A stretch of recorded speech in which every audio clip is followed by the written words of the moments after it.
Pemirsa, perdagangan saham di Bursa Efek telah dibuka dan selanjutnya kita akan mencermati kinerja perdagangan saham hari ini.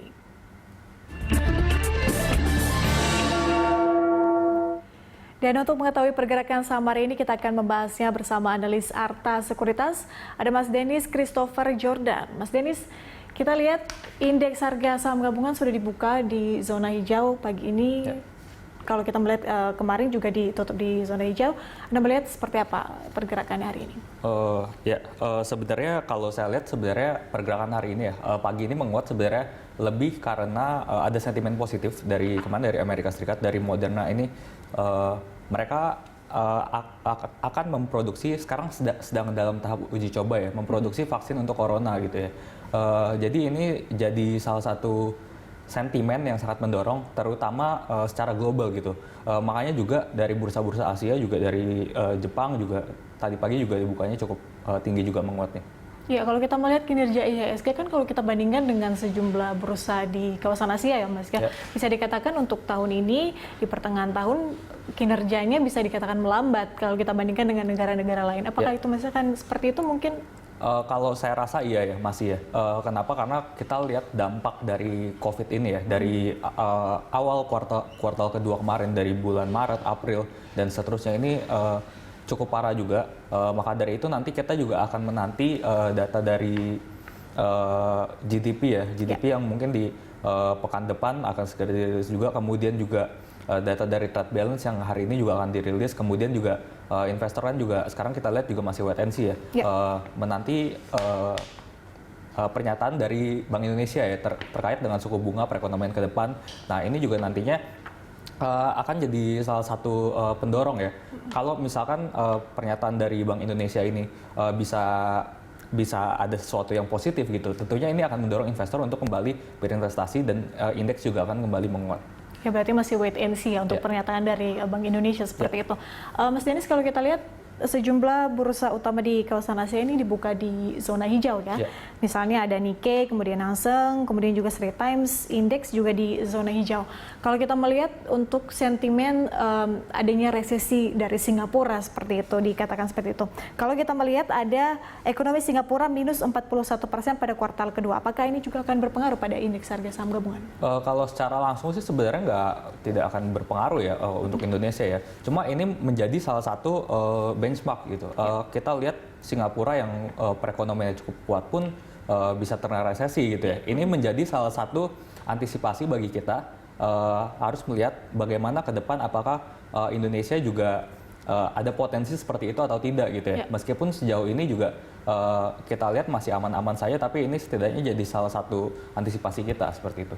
Oke, berarti memang masih juga harus diperhatikan seperti itu ya. Kemudian bagaimana seharusnya investor mengambil langkah dengan melihat sejumlah sentimen itu? Saya rasa kalau untuk investor, untuk yang lebih ke suka trading untuk jangka pendek ini, saya rasa sih untuk saat ini masih bisa ya manfaatkan sentimen-sentimen seperti yang tadi pagi Moderna bikin vaksin seperti itu.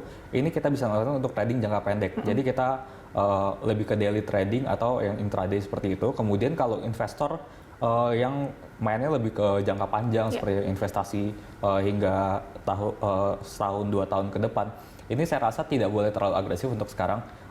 Karena kenapa? Kita tahu mungkin jangka pendek ini akan naik ya, seperti ada sentimen tadi pagi. Cuma untuk jangka panjangnya kita harus lihat bagaimana perekonomian, apakah masih bisa grow, apakah data GDP masih bagus ke depannya, inflasi seperti apa, ini harus kita perhatikan.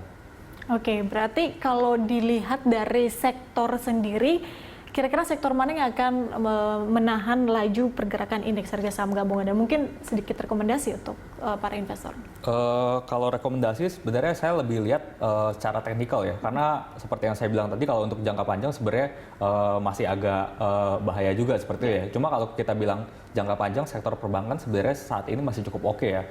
Terutama ada pernyataan bahwa restrukturisasi katanya bulan-bulan ini itu sudah mulai berkurang, tidak seperti bulan-bulan lalu. Artinya sektor perbankan ada perbaikan sedikit. Cuma kita juga belum bisa pastikan untuk setahun 2 tahun ke depan seperti apa, tapi dalam jangka pendek ini ada perbaikan. Kemudian kalau beberapa yang saya lihat secara teknikal cukup menarik ya. Yang pertama ada saham SCMA. Saham SCMA ini masih cukup menarik. Secara tren teknikal ini masih bullishnya sangat kuat. Kemudian juga Jasa Marga juga saat ini sedang berada dalam tren konsolidasi, tapi dia posisinya ada di support. Jadi ini kesempatan yang baik untuk masuk sekarang ya, bisa buy on weakness. Kalau untuk pertambangan sendiri seperti apa, Mas? Pertambangan saya rasa sebenarnya tidak terlalu bagus juga ya. Saya rasa masih konsolidasi. Cuma bisa diperhatikan untuk harga-harga dari batu bara, kemudian juga harga emas yang nantinya akan related ke saham-saham emiten-emiten yang terkait yang memproduksi. Kalau yang batu bara seperti PTBA, kemudian Adaro, kemudian yang emas mungkin bisa perhatikan Antam seperti itu.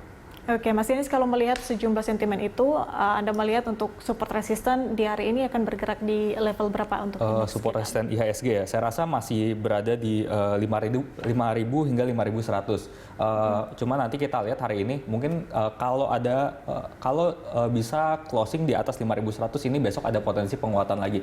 Cuma catatan penguatan ini potensinya hanya jangka pendek saja ya, karena kan pergerakan teknikal itu hanya bergantung pada sentimen-sentimen. Seperti yang tadi pagi ada Moderna, mereka produksi vaksin seperti itu.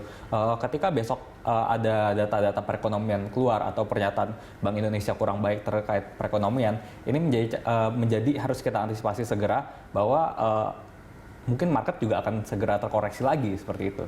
Iya, berarti memang masih menunggu juga ya sejumlah sentimen, meskipun diprediksi bahwa indeks harga saham gabungan akan bergerak di zona positif pada hari ini seperti itu, Mas. Iya, kalau bergerak positif ya, cuma sekali lagi ya, ini mungkin hanya akan dalam jangka pendek saja gitu, 1-2 hari ke depan.